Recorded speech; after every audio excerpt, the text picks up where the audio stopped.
All right, so we're going to combine 2 days again, and I'm going in backwards order. So first, we're going to see the bench day from today.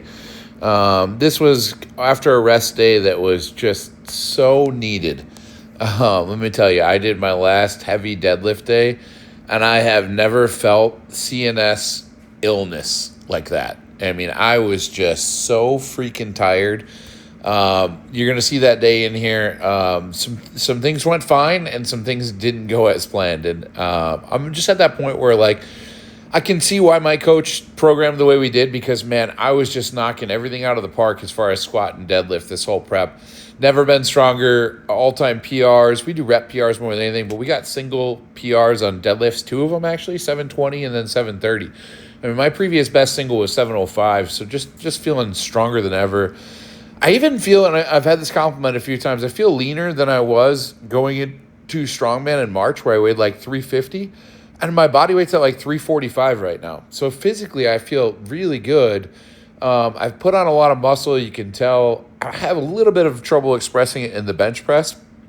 But also, optimistically speaking, we've gone to 3 bench press days a week, which I've never been able to successfully do without my body basically falling apart from the shoulders or the elbows or the bicep tendonitis. And actually right now, I feel pretty good. I didn't feel beat up at all on this day. And I did change some things with my setup, which I've talked about in previous videos.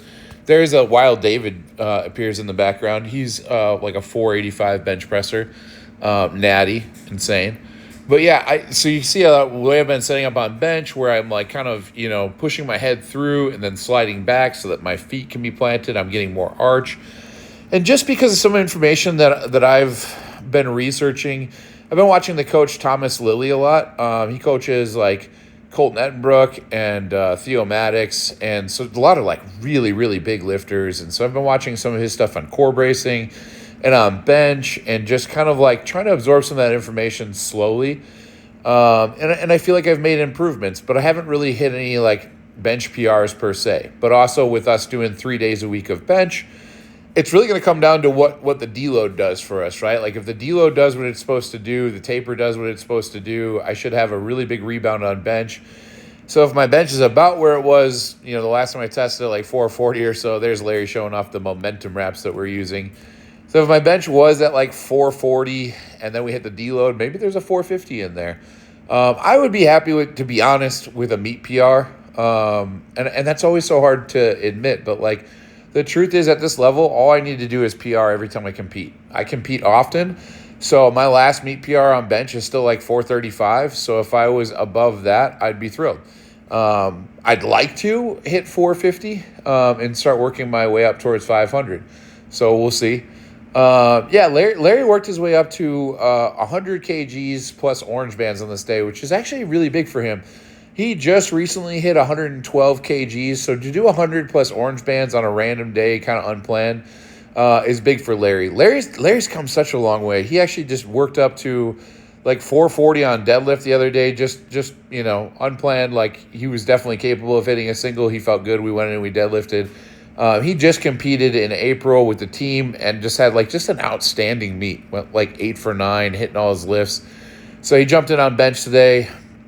And he ended up, most of his working sets probably around 80% of his max, plus the orange bands. And really, that's where you want to do the majority of your work, is in that 80% range or so.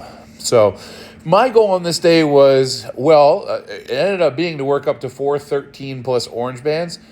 It turns out that's not even what I was supposed to do. I was supposed to do 2.5 kgs less, which on any given day, not a big deal, 2.5 kg difference. The problem is you're going to see after I do this 350 plus band warm-up, I might have gotten an actual good single off at 2.5 kgs lighter. You're going to see this is my last really good successful bench at a heavyweight today. This is 375 plus orange bands. And I smoked it. It felt really good. I've been using the momentum wraps that Blake hooked me up with. You guys can get those. I'll put a link in there. This felt great. I got a good pause out of it and everything. Felt very stable using the new cues to keep my upper back, and boom, smoked it.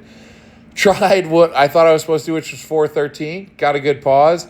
It comes up, and then I just run into a damn wall with my triceps like I've been doing. It's funny because I showed Hunter one of my old strongman training partners, he's like, yeah, dude, you just ran into the bands. Like, yeah, I do think I would have gotten that rep, though, if it was 2.5 kgs lighter, which is crazy, but that's fine.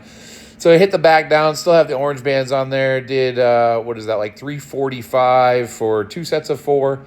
Hitting good pauses, and then we drop it down to 330 and hit 2 sets of 4. Again, very happy with how these moves. It's lightweight. When you're benching 3 times a week, you have to keep it lighter like this. But it moved great, so I was happy with that. And then this is crazy to me. So, like, man, I can't lock out anything in that, like, 430, 440 range consistently.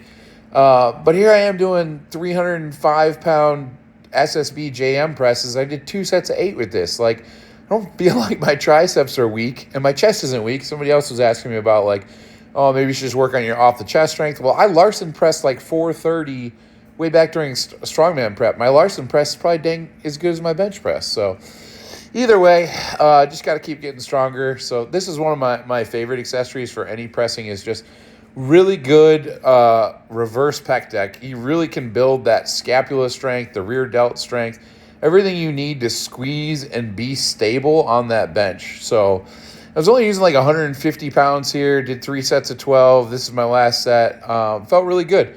Felt really strong. This was actually a huge weakness when I started with my coach, was like rear delt work in general. Just wasn't very strong on rear delts. So felt like that was almost PR in itself. All right, going backwards, this is 2 days ago.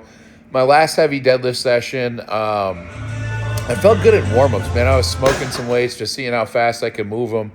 But I went and took I think that's 485 right there. And I took a 595. This is probably it. And granted, like, I was too far away from the bar, so the position was a little weird. But it completely got out of my hands. Yeah, like, actually looking back on it there, it's crazy. It looked like it was fine. And then my left hand just started to give out. I think at this point, my CNS was just so freaking smoked. It was like 4 or 5 days ago that I squatted 655 for 5 reps, and I made it look pretty easy, but it was taxing, and that was a taxing workout. That's in one of the videos. The back downs are like 405 plus bands for 12, and the heavy good mornings. This was the goal weight, so this is 683. And granted, like, 683 is like a weight I failed in prep not that long ago for 1, and I got it for 1 pretty cleanly. With the straps, of course, but this was supposed to be for like 4 to 5 reps. That was the goal. I totally understand why that was the goal based on how everything in this prep went. And I have no problem with like how I approached it. My form looks good. I was just totally smoked. So this is the back down weight 585. And, it's not that it felt heavy. I was just so tired. So I got 2 clean reps off. I'm actually really happy with how those look. And then my brain and body were just like, yeah, you're just done. So prep is prepping, and I am smoked.